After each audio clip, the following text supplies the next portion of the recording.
Para hacerle frente a este contexto, el gobierno de México tiene básicamente tres instrumentos, que son los mismos tres instrumentos con los que cuenta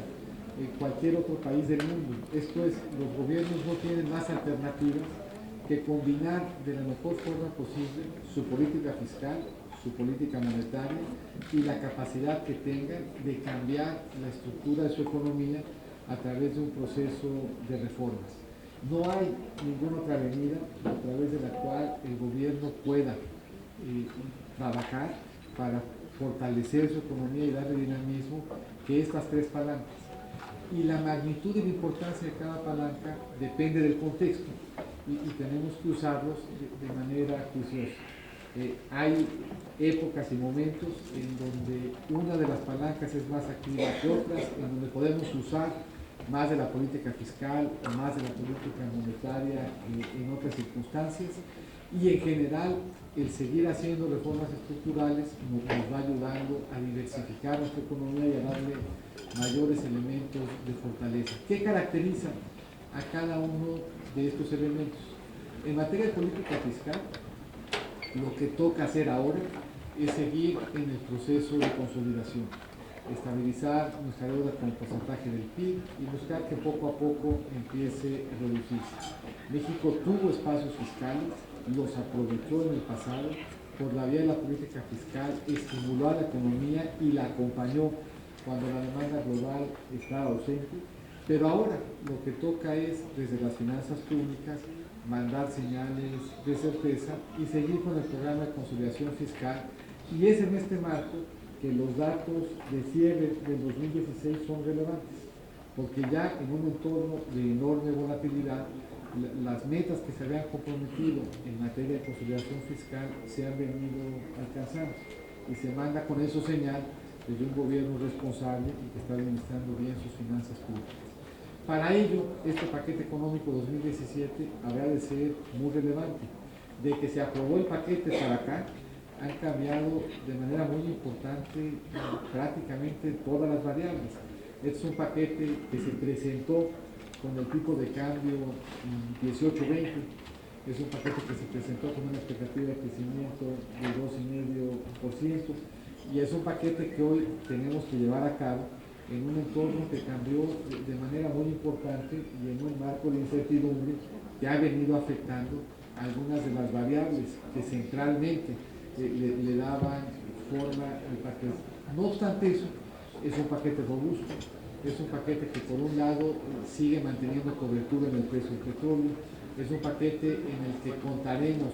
con los fondos de estabilización de los ingresos presupuestarios que nos permitirán hacer frente, en su caso,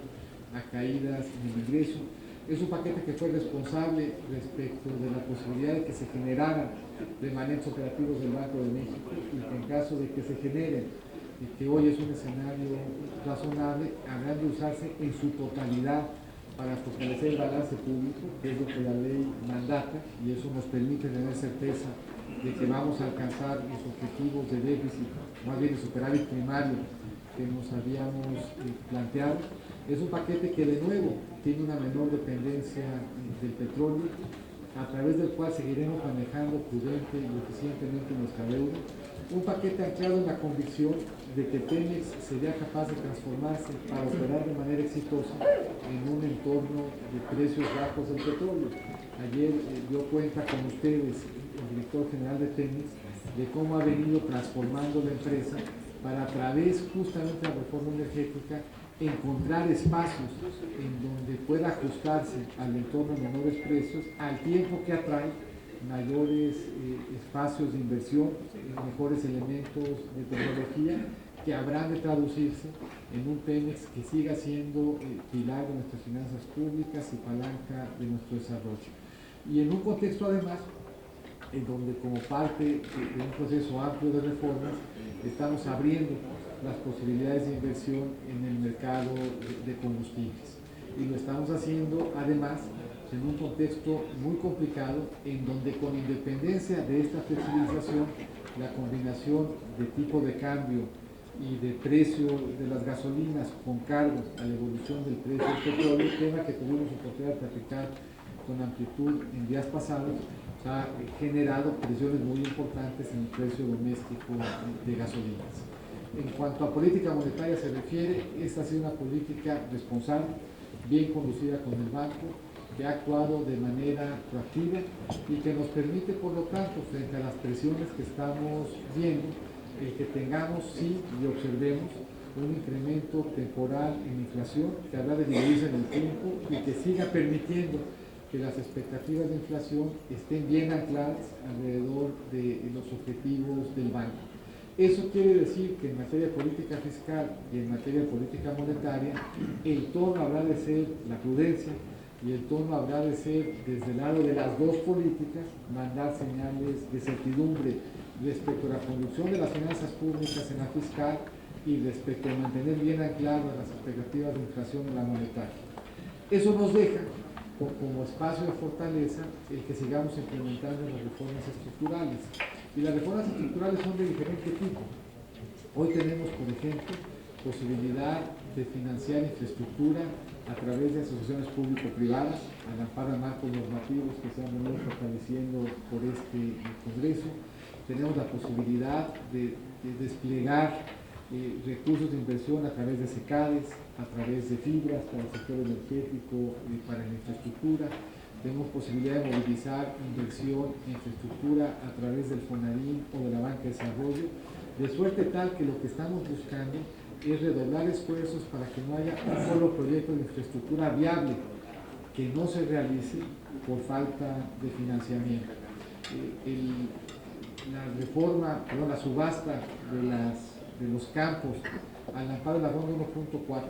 comprometió en beneficio del país a más de 40.000 millones de dólares de inversión,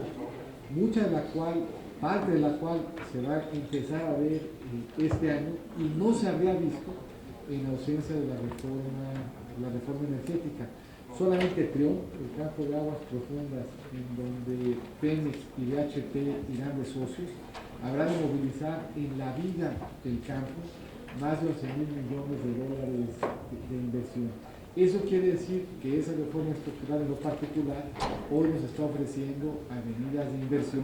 que el país no tenía disponible tan solo hace algunos años. La reforma de telecomunicaciones y el despliegue de la red compartida es un proyecto de más de 59.000 millones de pesos, de los cuales 8.000 habremos de ver invertidos ya durante este año, que nos permitirá una cobertura de banda ancha que le dé al país muchos mejores espacios de competitividad y de aliento. Pero así como la energética y la de telecomunicaciones anchas, vemos proyectos como la modernización del puerto de Veracruz o del aeropuerto que están movilizando importantes recursos de inversión del sector privado que nos ayudan frente a la incertidumbre a que la economía preserve elementos de dinamismo. Así. Todo esto tenemos que hacerlo este año al tiempo que le damos forma a las reformas que aquí se han venido aprobando, al tiempo que construimos un país con un mayor compromiso sistémico en materia de transparencia, que construimos un país en donde el combate a la corrupción se dé todos los días en todos los niveles de gobierno y en donde tengamos a la sociedad civil al centro de los procesos de rendición de cuentas y donde terminemos de consolidar nuestra transición hacia mecanismos orales en el desahogo de los procedimientos jurisdiccionales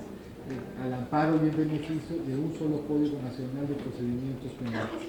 Este cambio estructural y sistémico debe de fortalecer nuestro Estado de Derecho y la certeza en la que los inversionistas nacionales y los agentes económicos en el país